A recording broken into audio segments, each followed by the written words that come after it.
After a few minutes, she whispered, "I don't want to go to school today." I reached across the table and touched her hand. "You don't have to, sweetheart." She nodded once. Her eyes stayed locked on the sky. By noon, the whole house had gone silent. The staff didn't speak unless they had to. Everyone moved gently, like the walls themselves might crack if someone dropped a spoon. I went upstairs to check on Logan. His office door was closed. His room was empty. I found him on the balcony. Not that one, the smaller one near the library. He was sitting on the edge of a chair with his hands clasped in front of him, staring at nothing. A glass of scotch rested on the ground beside him. I walked over slowly. He didn't turn around, but he spoke the second I reached him. "She loved this weather," he said. "She said it made the house feel less haunted. Less cold." I sat beside him. "Did she ever talk to you about what she was going through?" I asked softly. He gave a bitter chuckle. "Only in pieces. Just enough to make me feel like I knew something. Not enough to help her." The wind shifted, carrying the scent of the garden up through the air. Sophie's laughter once echoed in this space. Today it was quiet. She had postpartum depression after Sophie, he said. But she wouldn't admit it. She smiled for photos, hosted events, made every headline about our perfect life. He paused, but inside, she was slipping. I reached out, covering his hand with mine. "She was hurting," I whispered. "That's not your fault." He turned to look at me then, and for the first time, I saw it, the full weight of guilt he carried. Not the arrogant, closed-off version of him. Just a man who lost someone in the most brutal way possible. "Every time I close my eyes," he said, "I hear the alarm. I see her on the ground. I hear Sophie crying. And I wonder what I missed." We sat there for a long time. Neither of us moved. Neither of us needed to. The silence was sacred. Later that night, after Sophie was asleep, I found a small white candle in one of the drawers. I brought it outside, back to the balcony. Logan joined me. We didn't say a word as I lit it. The flame flickered in the wind, and for the first time, I felt like the house was breathing again, not healed, but alive. Maybe that's all grief is, keeping someone's name alive in the air. Keeping the candle burning, just long enough for the dark to feel a little less cold. The day after the anniversary, the whole house felt lighter, not cheerful. Not joyful. Just less burdened. Sophie played with her dolls that morning. She laughed again, just once, but it was real. Logan left early for work. No meetings at home, no brooding in his office. He even kissed Sophie's forehead before leaving. She clung to him for a second, longer than usual, then she let go, and we had a quiet day. Around mid-afternoon, I started putting away the laundry, folding Logan's shirts in the master suite. The room still had pieces of her. Lillian. Her scent was long gone, but her energy lived in the corners, in the untouched drawers, in the framed photos no one dared remove. I didn't mean to snoop. But when I opened the armoire to put away a sweater, something strange happened. The left panel didn't open all the way. I frowned and looked closer. Behind the silk-lined interior, I noticed something off. A thin seam.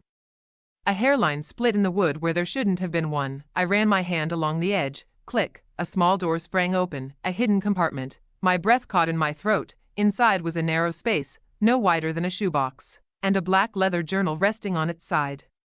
Beneath it, a tiny wooden box. I pulled them both out slowly, heart racing. The journal had Lillian's initials on the front.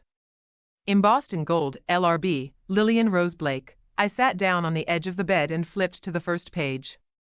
If anyone finds this, it means I was brave enough to leave it behind. Or broken enough not to care. I froze. The handwriting was delicate. Slanted.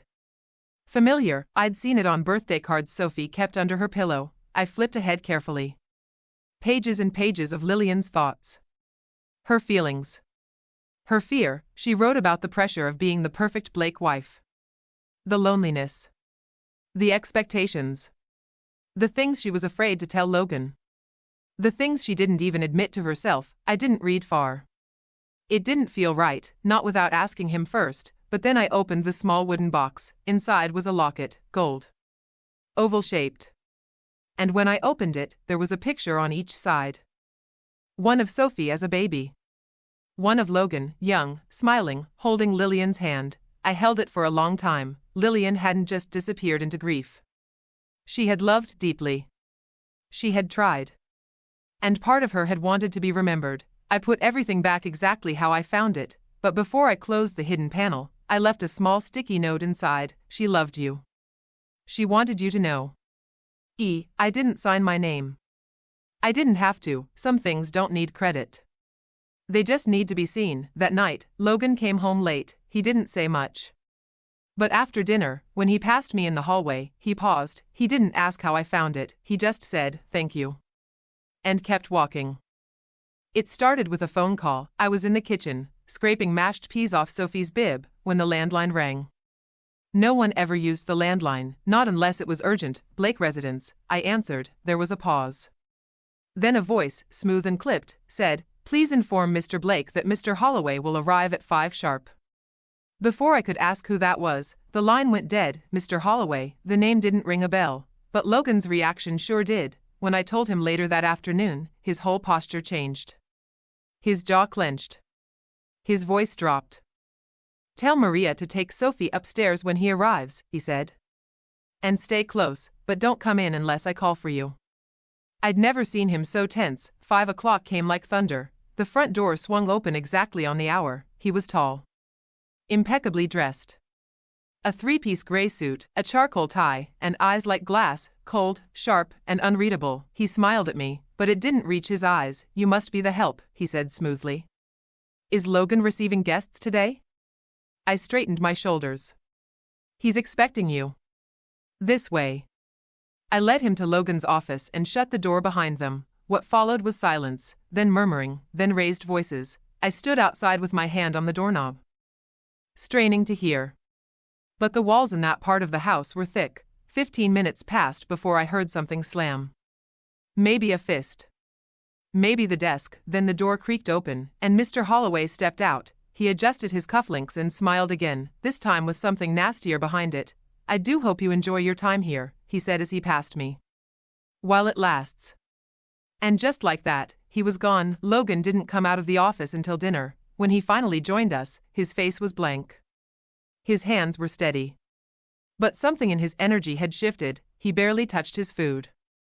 Barely spoke. Just sat there with Sophie beside him, watching her twirl noodles onto her fork. Later, I found him in the library, staring out the window. "Who was he?" I asked quietly. He didn't turn. "His name is Julian Holloway. He's my late father's former advisor. He handled the trust, the family's holdings, the transitions after my parents died." I waited. "He thinks I've lost control," Logan said flatly. "Thinks I'm distracted. Emotional. Weak. He wants to bring in a third party to manage the Blake estate." "Can he do that?" I asked. "If I slip up," Logan said. "If I give them a reason to believe I'm not fit to lead, yes." His eyes finally turned to me. They weren't angry. They were tired. "He was Lillian's godfather," he said. "He's trying to use her death as evidence that I'm unstable." My chest tightened. "That's disgusting." "That's business," he said quietly. "To men like him, grief is weakness. Love is a liability." He leaned forward, resting his elbows on his knees. "They'll be watching the house," he said. "Watching you. Watching Sophie. Looking for cracks." I nodded slowly. "Then we give them nothing to see." For a moment, we just looked at each other. Something unspoken passed between us, a pact. A quiet understanding. We weren't just surviving this house anymore. We were protecting it, together. It was past midnight when I heard him in the kitchen. The soft clink of glass against marble. The whisper of the fridge door. I found Logan barefoot in the dark, pouring himself a drink, whiskey, neat. No lights on, just the pale glow of the fridge illuminating the lines on his face. "You couldn't sleep either?" I asked. He didn't look surprised to see me. "No," he said. "Didn't want to."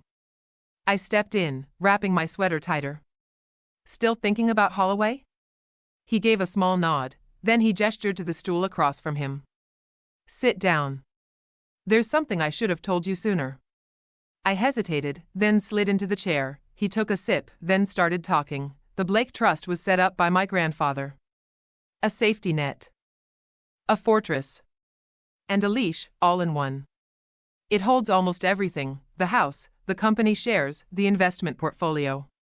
And you're the trustee? I asked. For now, he said. But there's a clause.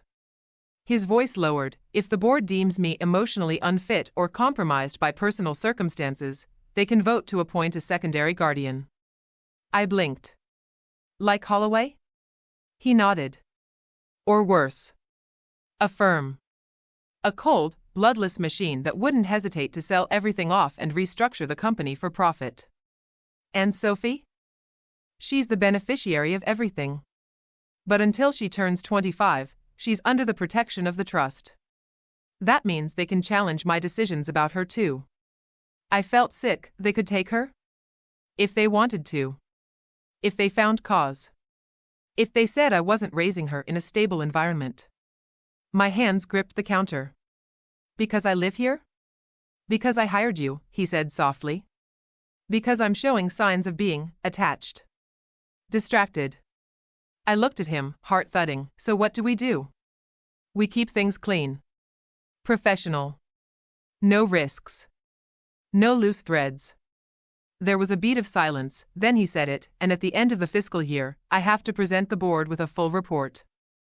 If they're still not satisfied, they'll trigger a hearing. And if you lose? He looked down into his glass. I lose everything. I stared at him, the man who looked like marble when I met him. Who rarely cracked. Who ruled his world from the top floor. He was at war with ghosts. With old men in boardrooms. With the very legacy that gave him everything, and he was doing it for her, for Sophie, and now, I realized. I was part of it too. 3 days later, I saw Logan in a suit that didn't mean business. It meant war, charcoal gray, tailored to perfection, with the sharpest white collar I'd ever seen. His tie was blood red. He stood at the foot of the stairs, adjusting his cufflinks. And glanced at me like I'd just walked into the middle of a chess game. I need you to come with me, he said. To a meeting? I asked. To a battlefield, he said. Wear something clean. You'll be seen, not heard. My heart raced the whole ride into the city. It wasn't until we pulled up to a glass skyscraper wrapped in gold signage that I realized what this was: Blake International Headquarters, the place where empires lived and died. The kind of building with its own zip code, security detail, and scent of polished money. When we entered the lobby, people actually stared. Women in designer heels. Men with Bluetooth earpieces. Everyone looked at Logan like he wasn't a man, but a brand. They looked at me like I was an error. Who is she? Someone whispered behind a clipboard. We stepped into the elevator and rode in silence, all the way to the top. The executive boardroom looked like a Bond villain's lair. Polished black table, 12 leather chairs, floor-to-ceiling windows showcasing a skyline I'd never imagined I'd be part of. Julian Holloway was already seated. So were a few others, men and women who wore their net worth like perfume. Mr. Blake, Holloway said with a smile. Glad you could join us. I wouldn't miss it, Logan replied coldly. I stood against the wall, just behind him. I knew I wasn't supposed to speak. But it was hard not to react. They didn't even try to hide their disdain. They questioned his emotional state. His management style. His decision to keep Sophie out of the public eye. And finally, his decision to employ a live-in caregiver with no formal education. That was me. Her name is Elena Hart, Logan said evenly. She was hired through a reputable agency. She's been vetted. And my daughter adores her. Adoration, Holloway said, is not a qualification. She keeps her safe, Logan snapped. The room went still. Then Holloway leaned back in his chair. This isn't personal, he said. It's procedural. You know that. You of all people should understand how fragile legacies can be. I understand everything, Logan said coldly. Including how dangerous it is when the people meant to protect the legacy start trying to control it. The board recessed 20 minutes later. Logan didn't speak as we left the room, but I could see the tension in every step. In the elevator, I finally whispered, I'm sorry. For what? He said, for being part of the reason they're after you. He turned and looked at me, really looked. They were coming for me no matter what, he said. You just gave me a reason to fight harder. And just like that, I knew something had shifted. He wasn't just protecting Sophie anymore, he was protecting me too. It was one of those slow, golden afternoons. Sophie had gone down for her nap early, and the marble house was quieter than usual. No meetings echoing from Logan's office. No tapping heels across the stone floors. Just stillness, like the walls were holding their breath. I walked into the kitchen for a glass of water, and found Maria already there. She was seated at the round corner table, a delicate porcelain cup in her hands, steam rising in soft swirls. "Elena," she said, "come sit. You look like you need a moment." I smiled. "You always say that when I look overwhelmed."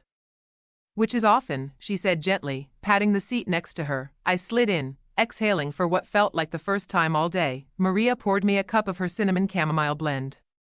"It smelled like safety. You went to the Blake building yesterday," she said. "It wasn't a question." "Yes," I said. "They tried to cut him down." She stirred her tea slowly. "They've been trying since he was 26. I glanced at her. "You know everything, don't you?" She didn't answer that. She just sipped and said, "I've seen enough." Then she leaned forward, her eyes warm but sharp. "Elena, I want to tell you something. And I want you to listen, not as a nanny. As a woman." I nodded. She set her cup down.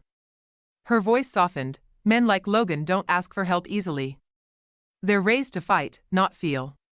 When he brings someone into his circle, it's a risk. When he lets someone into his heart, it's war." I swallowed hard. "Maria, you don't have to say anything," she said. "But I see the way he looks at you. And I see the way you look when you think no one's watching." I blinked. My heart stammered. "I'm not saying this to push you," she continued. "I'm saying this because I've watched that man lose too much already. And if he's going to risk more, you need to be sure." "I didn't plan for any of this," I whispered. "Love never comes when you're ready," she said. "It shows up in chaos and asks if you're brave." I sat in silence for a long moment, then I said, "What if I ruin it all? What if being close to him just gives them more ammo?" Maria nodded, like she'd been waiting for that question. "You might," she said. "But staying away won't stop the war. And you, Elena Hart, you're stronger than you think." I looked down at my tea. At the warmth in my hands. At the quiet woman who'd been watching over everyone like a silent general, and for the first time since arriving in this marble house, I didn't feel like a visitor. I felt like part of the line of defense. It started with shouting, muffled, but sharp enough to carry down the hall. I had just finished folding Sophie's laundry and was heading toward the kitchen when the voice cut through the air like a blade, a woman's voice, then Logan's, and then, something slammed. I stopped cold outside the study.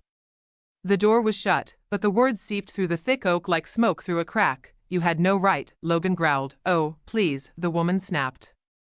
"Don't pretend this wasn't coming. You knew I'd return when it mattered. It doesn't matter to you. It never did." There was silence, followed by something that sounded like a glass being set too hard on the desk. Then she said it. "I want shared custody." My blood froze. I didn't even realize I was holding my breath until the air caught in my throat. "Sophie," Logan's voice dropped low. "Dangerous is no, don't be dramatic," the woman said. "You've played single father long enough. I'm entitled." "You're entitled to nothing," he said coldly. "You left her. You walked out on her. You had 5 years to show up, and now you want to parent?" "I want my daughter," she said. "You want control," he barked. Another pause, then, quieter, colder, she said, "You've lost your edge, Logan. Getting soft, letting the help live in the house. Everyone's talking." That's when I knew she was talking about me. "I won't say it again," Logan said, voice steel. "Leave.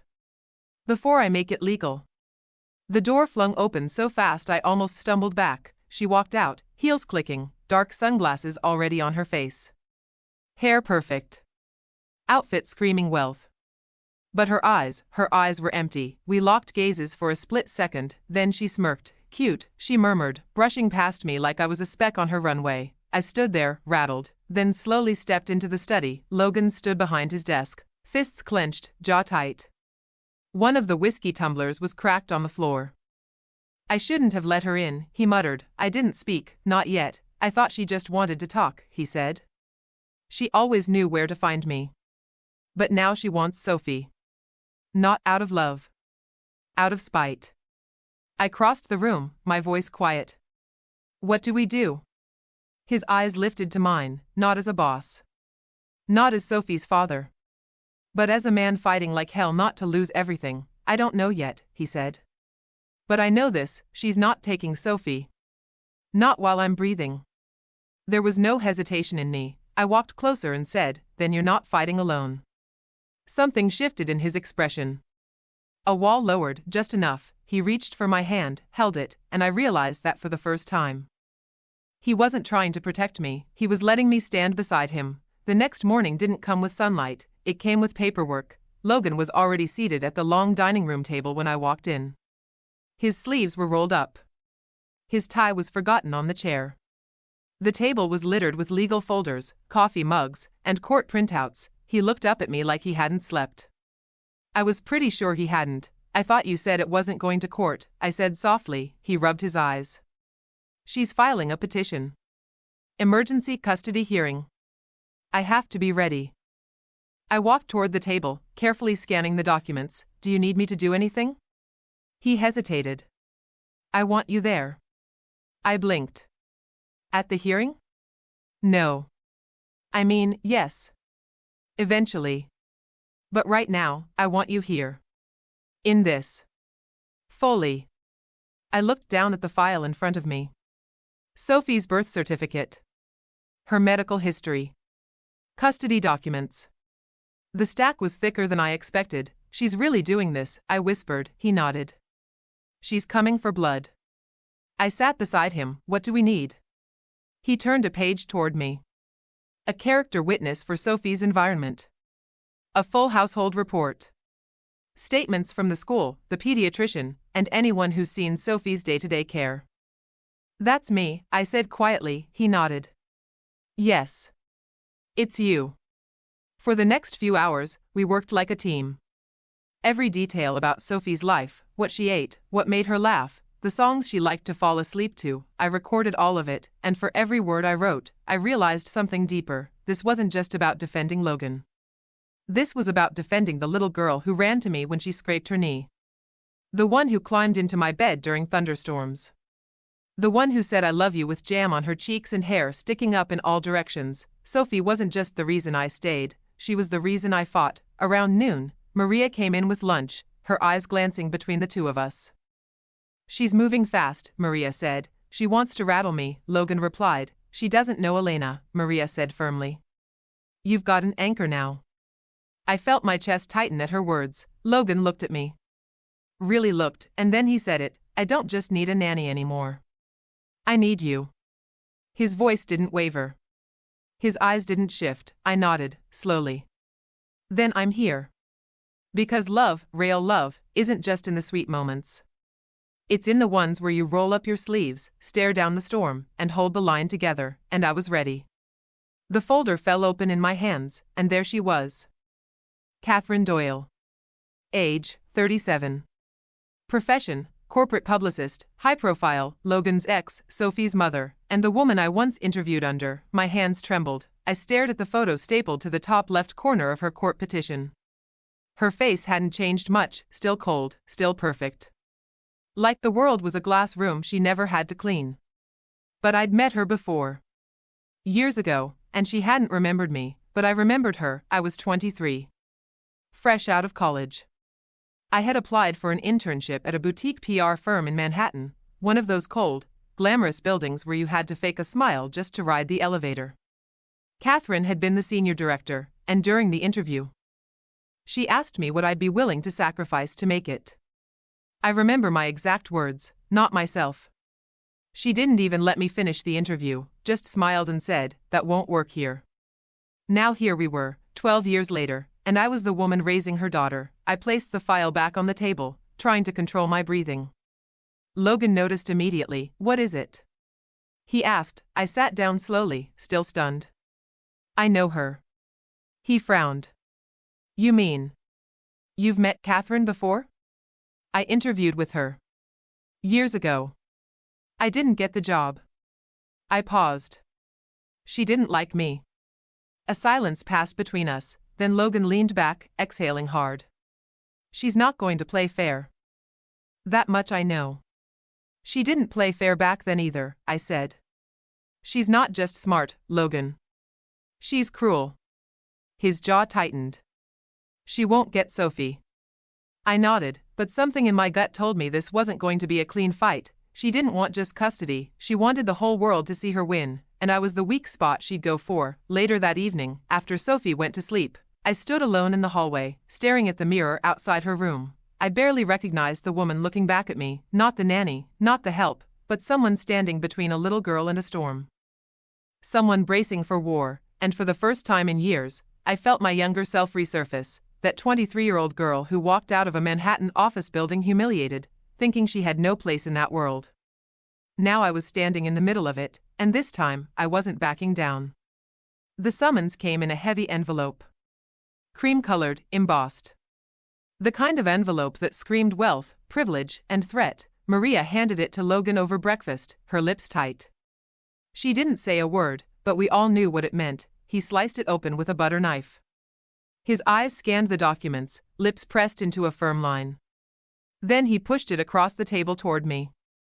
"Read it," he said. I picked it up. Catherine had filed for emergency custody, claiming neglect, unfit supervision, and inappropriate domestic environment. Her lawyer had included photos, Sophie barefoot in the backyard, me reading to her in bed, a candid shot of Logan holding her during a feverish night. I stared at the photos, shocked. "They make it look so wrong," I whispered. "That's the game," Logan said quietly. "Take something tender and frame it like a threat." There were even notes from an anonymous source, statements questioning the romantic involvement between the nanny and employer, and how it might blur the lines of healthy parenting.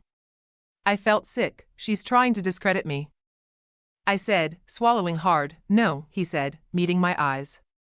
"She's trying to break you." The hearing was in 5 days.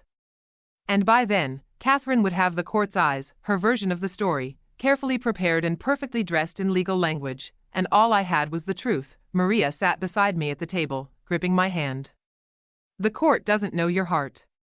But Sophie does. And so do we." I nodded, but the knot in my chest tightened. That afternoon, we met with Logan's legal team. His lawyer, a sharp, composed woman named Vanessa Cole, didn't waste time. "We're building a rebuttal," she said. "We'll need a clean testimony from Elena. The cleaner, the better." I nodded.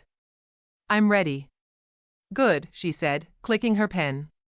"Because they're going to paint you as a poor girl playing house. The woman who accidentally seduced her boss. The caregiver who blurred too many lines." I looked at her, steady. "Then I'll tell the truth." Vanessa smiled, just a flicker. "That's what we're counting on." But the deeper truth, I wasn't just defending myself, I was defending love. Not the glossy, movie kind, but the kind that grows in quiet moments. That tucks a sick child into bed. That holds a man's hand when his whole life is burning down. It might not come with a title. But it was real, and I wasn't going to let anyone rewrite it. The invitation came wrapped in silver foil. Logan's name was embossed in gold at the top, the Hamilton Foundation Annual Charity Gala. I hadn't planned on going. Neither had he. But that changed with one phone call. "She'll be there," Vanessa said. Logan glanced at me across the kitchen island. "Catherine?" Vanessa nodded. "She's on the board now. She's already leaked a statement. Subtle, but sharp. Mentioned her daughter and a fractured household." I didn't flinch. "So she wants a stage." Vanessa leaned forward. "Then give her an audience." I hadn't worn a dress that expensive in my life. It arrived in a black box. Custom fitted. Soft emerald silk that made my skin glow like it had something to prove. Maria helped me do my hair in soft waves. I did my own makeup, simple, clean, like I had nothing to hide. Logan wore a dark suit. No tie. Just a pocket square and his usual restraint. He looked at me before we stepped out the door. "You don't have to do this," he said. "I do," I whispered. "For Sophie. For us." The event was held at a downtown rooftop hotel, glass ceilings, crystal lighting, and servers walking around with drinks I couldn't pronounce, and then I saw her. Catherine stood under a chandelier like it had been built just for her. Hair swept up. Blood-red lips. A black gown so sleek it cut through the crowd like a weapon.